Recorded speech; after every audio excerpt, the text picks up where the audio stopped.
Hello everyone, स्वागत है आप सभी लोगों का। तो आज हमारा यहाँ पे जो टॉपिक है वो है चांस एंड प्रोबेबिलिटी। तो क्या होता है प्रोबेबिलिटी और क्या होता है व्हाट है चांस। तो आइए यहाँ पे सीखते हैं। सबसे पहले समझ लेते हैं प्रोबेबिलिटी क्या है। कुछ यहाँ पे आपको बताते चले क्या डेफिनीशन होती है।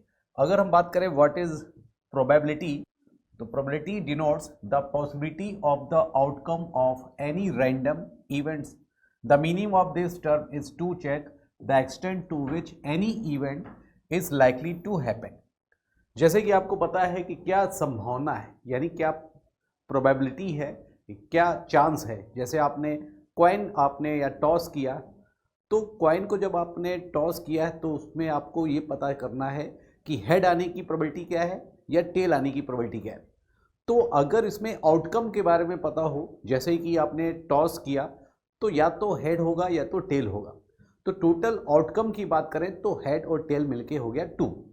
तो टोटल 2 पे ही वो टोटल नंबर ऑफ सैंपल पे वो डिपेंड करेगा। अब या तो हेड आएगा या तो टेल आएगा, तो चांस क्या होगा 1 1, यानी 50-50 होगा। इसका मतलब हो गया कि 1/2 होगा। ठीक है। तो सबसे पहले यहाँ पे आपको समझना होगा कि व्हाट इज चांस, क्या संभावना है, क्या प्रोबेबिलिटी है। जैसे एग्जाम्पल के तौर पर अगर देखा जाए, when we flip a coin in the air, what is the possibility of getting a head. Head आने की क्या प्रोबेबिलिटी है। तो आप समझ सकते हैं कि the answer to this question is based on the number of possible outcome. अब नंबर ऑफ पॉसिबल आउटकम की बात करें तो क्वाइन में क्या होता है, या तो हेड होगा या टेल होगा। 1 क्वाइन थ्रो किया जा रहा है, तो हेड और टेल टोटल आउटकम जो होगा वो 2 होगा। ठीक है। अब हेड आने की प्रोबेबिलिटी क्या है।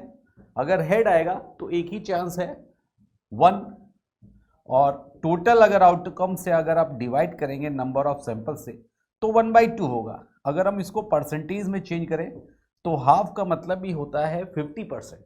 ऐसे ही टेल की बात करें तो ये भी 1 टाइम आ सकता है, तो ये भी होगा 1/2। ठीक है। तो 50-50% ये चांस है, जैसा कि आप यहां समझ रहे हैं। ठीक है। Here the possibility is either head और टेल विल बी आउटकम। तो इसका मतलब यही हुआ, पॉसिबिलिटी क्या होगी, या तो हेड आएगा या टेल आएगा। ठीक है। So the probability of a head to come as a result is 1/2, जैसा कि मैंने अभी आपको समझाया। ठीक है। थोड़ा सा एग्जाम्पल लेके चलते, लेकिन उससे पहले कुछ यहां पे आपको फॉर्मूला समझना पड़ेगा। Probability of an event happening की बात करें तो अगर ये डिनोट करते हैं प्रोबेबिलिटी ऑफ एन इवेंट, ठीक है, ये होता है number of desire events upon total number of sample या टोटल नंबर ऑफ आउटकम। ठीक है। तो ये होगा n e upon n s होगा, टोटल नंबर ऑफ सैंपल से आप डिवाइड करेंगे देन आएगा प्रोबेबिलिटी। ठीक है। तो ये फॉर्मूला होता है। बाकी कुछ एग्जाम्पल लेके चलेंगे। कुछ इसमें यहाँ पे प्रोबेबिलिटी लाइन की बात करें तो आप समझ सकते हैं we can show probability on a probability line. अगर हम प्रोबेबिलिटी लाइन की बात करें तो इम्पॉसिबल और पॉसिबिलिटी यानी कि सर्टेन होने की वो पूरी पूरी होती है 100%। जैसे कि आपने यहाँ समझा है सर्टेन होगा तो 1 होगा। ठीक है। अगर इम्पॉसिबल की बात करेंगे तो उसमें होता है 0। ठीक है। अब बीच में जो वैल्यू आती है जैसे unlikely, event, chance, likely, 4 in 5 chance, जो भी है 1 in 6 चांस, तो अनलाइकली, इवन चांस, लाइकली सब ही मिला के जो रेंज होती है वो 0 से 1 के बीच में ही आएगी। ठीक है। यानी कंडीशन क्या होगी, probability is as always between 0 and 1। तो 0 और 1 के बीच में ही लाई करता है पॉसिबिलिटी। ठीक है। और पूरी पूरी होने की कंडीशन में होती है 100%। या तो नहीं होगा तो इसका मतलब 0 होगा, अगर होगा तो 1 होगा। 1 का मतलब हो गया 100% चांस। ठीक है। तो 0 और 1 के बीच में ये लाई करेगा। फिलहाल आप यहाँ पे समझ सकते हैं, एक एग्जाम्पल थोड़ा सा आपको बताते चले। अगर हम प्रोबेबिलिटी को समझें तो how likely something is to happen, होने की जो संभावना होती है, अगर हम बात करें तो many events can't be predicted with total certainty. The best we can say is how likely they are to happen using the idea of probability. अगर हम टॉस करते हैं, ठीक है, जैसे कि आप यहाँ पे देख रहे हैं क्वाइन, अगर टॉस कर रहे हैं क्वाइन को, when a coin is when a coin is toss there are two possible outcome. जैसे कि मैंने आपको बताया था पॉसिबल आउटकम क्या होता है। आपको पता है कॉइन आपने देखा ही है, एक तरफ अगर देखें तो हेड होगा, एक तरफ टेल होगा, टोटल आउटकम 2 होगा। तो जो भी पॉसिबिलिटी होगी वो कंडीशन 2 पे बेस ऑन होगी, ठीक है। या तो हेड्स होगा या तो टेल्स होगा, ठीक है। तो टोटल आउटकम की बात करें तो ये 2 हो गया, ठीक है, एच और टी, हेड एंड टेल, ठीक है। अब इसमें भी मैंने आपको बताया था 1 कॉइन टॉस किया जा रहा है तब कंडीशन अलग है। जब 2 कॉइन को अगर टॉस किया जाता है या कॉइन को थ्रो किया जाता है तो कंडीशन 4 हो जाती है, ठीक है। कितनी कंडीशन हो जाएगी? वो 4 हो जाएगी। अब 2 कॉइन्स के लिए मैं आपको बाद बताता हूँ। फिलहाल यहाँ पे अगर आप देखें तो आप समझ सकते हैं, एक में देखा जाए तो एक तरफ ये हेड है और एक तरफ क्या है? टेल है, ठीक है। 1 कॉइन है। ऐसे ही अगर 2 कॉइन को थ्रो करते हैं तो कंडीशन क्या क्या बन सकती है? या तो हेड हेड होगी, दोनों कॉइन्स में हेड होगा, या दोनों में टेल होगा, ठीक है, या टेल हेड होगा या हेड टेल होगा, या दोनों में क्या बताया था? टेल हो सकता है दोनों कॉइन में, ठीक है भाई। एक में हेड एक में टेल, तो ऐसे समझेंगे हेड टेल, या इधर वाला टेल होगा इधर वाला हेड होगा तो ये हो जाएगा टेल हेड, या दोनों हेड होंगे तो दोनों हेड होंगे, या दोनों टेल होंगे तो दोनों टेल होंगे। तो टोटल आउटकम जब होता है, जब 2 कॉइन्स को थ्रो किया जाता है तो टोटल आउटकम आपके बनेंगे 4। अब 2 कॉइन अगर होगा, टॉस किया जाएगा तो outcome total number of sample होगा 4, ठीक है। फिलहाल 1 की कंडीशन के अकॉर्डिंग अगर हम यहाँ पे देखें तो आप समझ सकते हैं probability of the coin landing H is 1/2, जैसे कि बताया था, ठीक है। या तो हेड होगा या तो टेल होगा, तो हेड आने की प्रोबेबिलिटी क्या होगी? 1/2।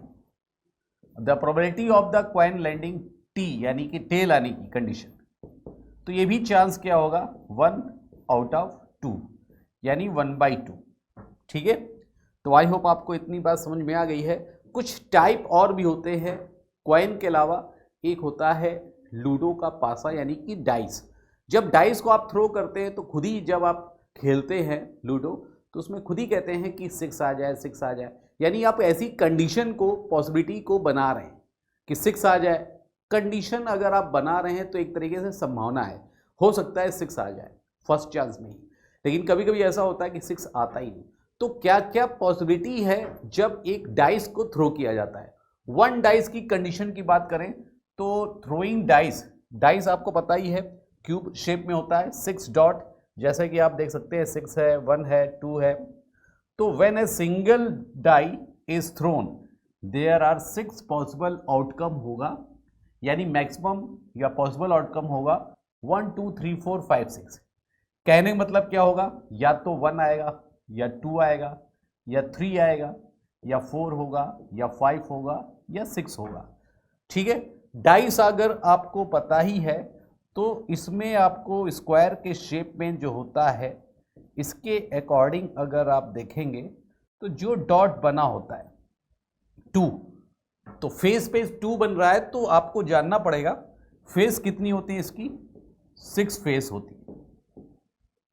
कॉर्नर होते हैं 8, फिलहाल इससे मतलब नहीं है, ठीक है। 8 कॉर्नर होते हैं और एजेस जो लाइनें होती हैं वो होती हैं 12।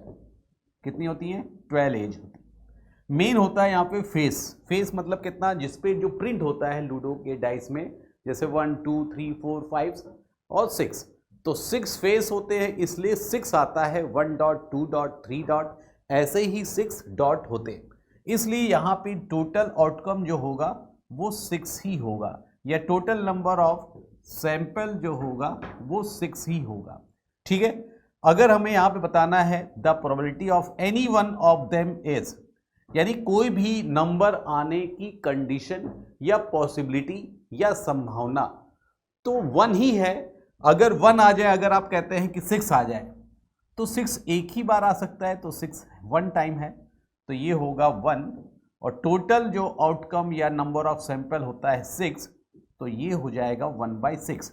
तो किसी भी नंबर को आने की कंडीशन चाहे 1 आने की कंडीशन हो या संभावना हो या पॉसिबिलिटी हो, तो सभी की 1 टाइम है, और out of number of sample अगर 6 है तो सभी की पॉसिबिलिटी होती है 1/6।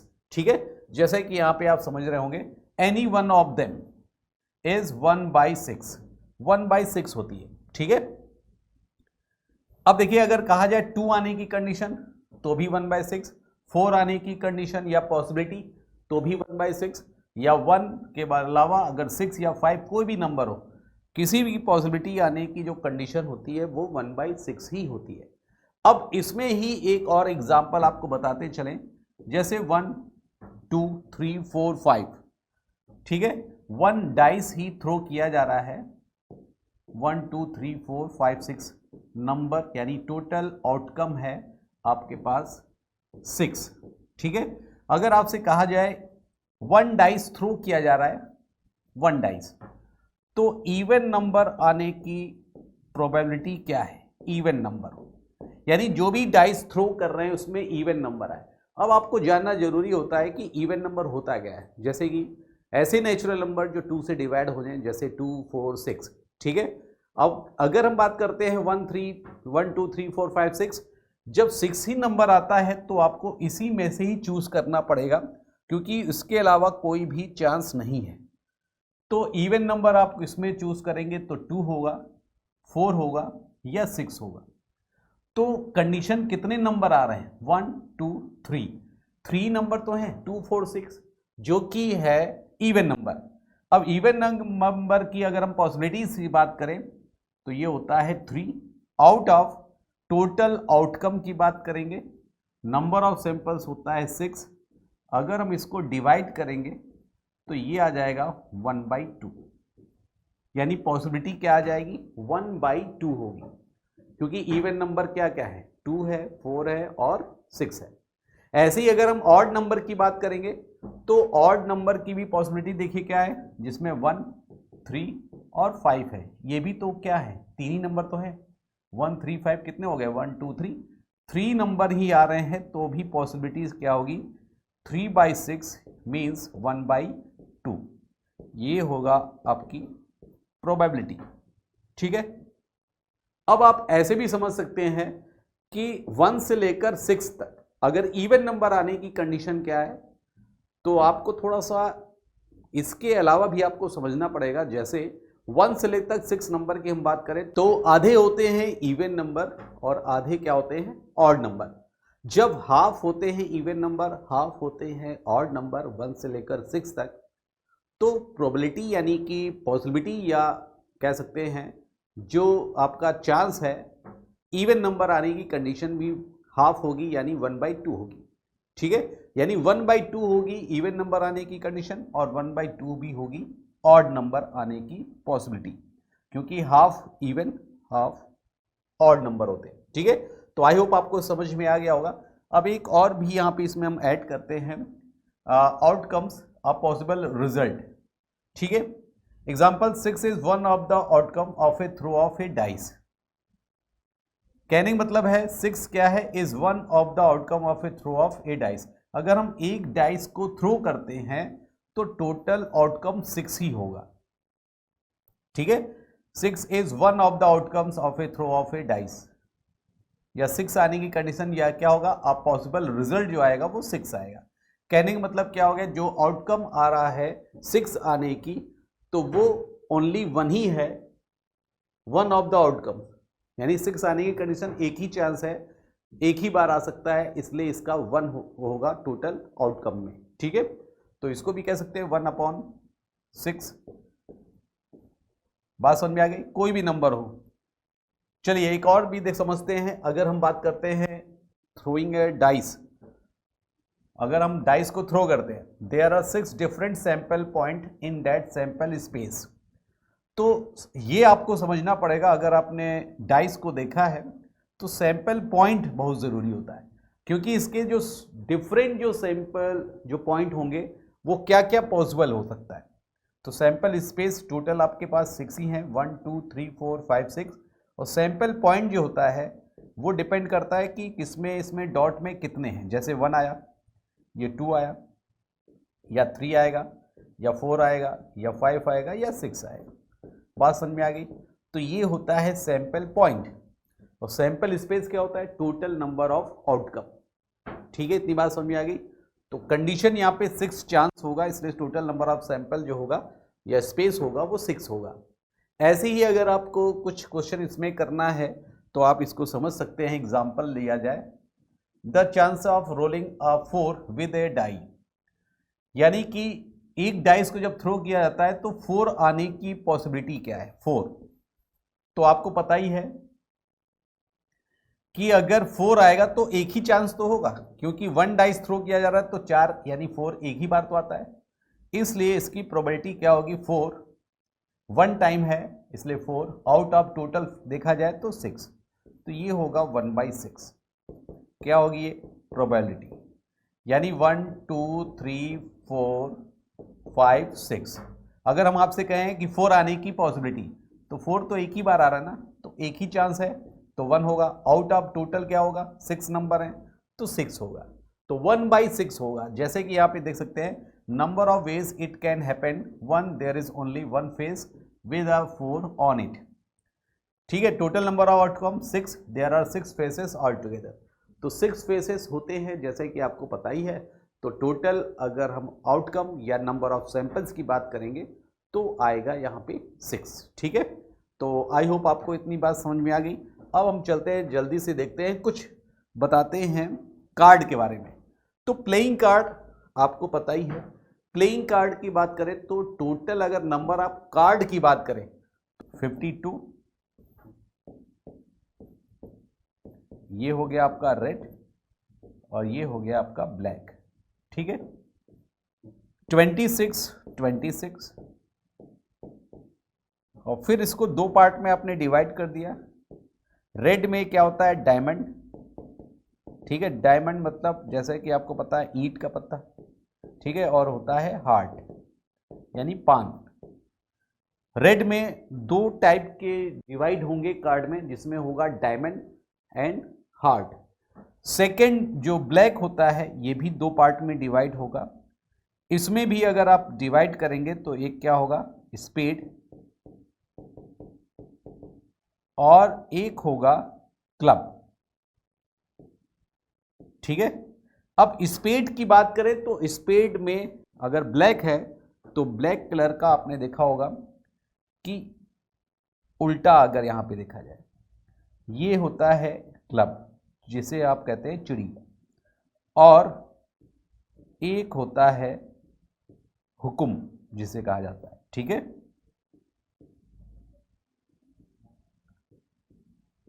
ये हो जाए। बाकी हार्ट की बात करें तो ये हो जाता है पान जिसे कहा जाता है ये ऐसे। ठीक है, ईंट की बात करें तो ये ईंट, डायमंड ऐसे होता है। तो सभी को यहाँ पे आप समझ सकते हैं, ये उल्टा बना दिया वैसे। तो आप देख सकते हैं यहाँ पे क्या होगा, डायमंड हो गया, हार्ट हो गया, स्पेड हो गया, क्लब हो गया, जैसे कि आप यहाँ पे देख सकते हैं। ठीक है, तो उल्टा पान भी कह सकते हो या काला पान लोग कहते हैं। ठीक है, ये ऐसे हो जाएगा, और इसको आप कलर कर देंगे। ब्लैक है तो ब्लैक ही करिए।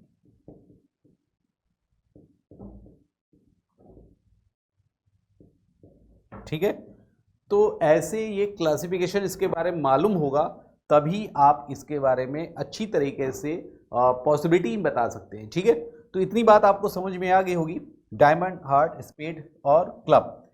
अगर इसमें बात करें तो इसी के ही 26 जो होंगे, इसमें आपके यहाँ पे देखा जाए ये 26 में ये भी डिवाइड होगा सभी के 16, और ये आ जाएगा आपका 36, ऐसे ही डिवाइड होगा। ठीक है, तो बाकी ऑनर्स कार्ड में क्या होते हैं, जैसे आपको यहाँ बताते चलें, जैसे एस आ गया, एस क्या कहा जाता है, इसको इक्का कहा जाता है। तो ये 4 होते हैं सभी के, डायमंड, हार्ट, ठीक है, स्पेड और क्लब, यानी ईंट का, पान का, चिड़ी का। ठीक है, ये सब क्या होंगे, 4 होंगे। ऐसे ही किंग की बात करें तो किंग भी क्या होते हैं, 4। फिर आता है क्वीन, क्वीन भी कितने होते हैं, 4। उसके बाद क्वीन के अलावा आता है जैक, और जैक भी होता है 4। यानी सभी को अगर देखा जाए तो 16 क्या होंगे, 16 हो जाएंगे ऑनर्स कार्ड, जैसे कि मैंने आपको बताया था ऑनर्स। और डिजिट कार्ड जिसमें अंकों वाले होते हैं जिसे कहा जाता है डिजिट कार्ड। और डिजिट कार्ड क्या होता है, जैसे दुक्की तिक्की चौकी पंजी ऐसे दहला तक, ठीक है। तो सभी को अगर देखेंगे, सबको ऐड करेंगे, डिजिट कार्ड सब मिला के होते हैं 36 और 16 होते हैं ऑनर्स कार्ड। तो डिजिट कार्ड कितने हो जाएंगे, ये हो जाएगा आपका 36 कार्ड, ठीक है। तो ये सब मैंने आपको समझा दिया है। अब 1 बाय 1 करके इसके क्वेश्चन बताते चलते हैं, तो आपको यहाँ पे समझते चलना है। तो आई होप आपको ये समझ में आ गया होगा व्हाट ए चांस, प्रोबेबिलिटी क्या होती है, ठीक है। तो कुछ हमने इवेंट्स के बारे में बता दिया था कि number of desire events upon total number of sample होता है अगर आपको प्रोबेबिलिटी निकालनी है। और कार्ड के बारे में भी मैंने आपको क्लासिफिकेशन बता दिया है। अब इसके क्वेश्चन को हम 1 बाय 1 करके नेक्स्ट पार्ट में इसमें ऐड करेंगे, ठीक है। तो आज के लिए बस इतना ही। Okay, all the best, thank you.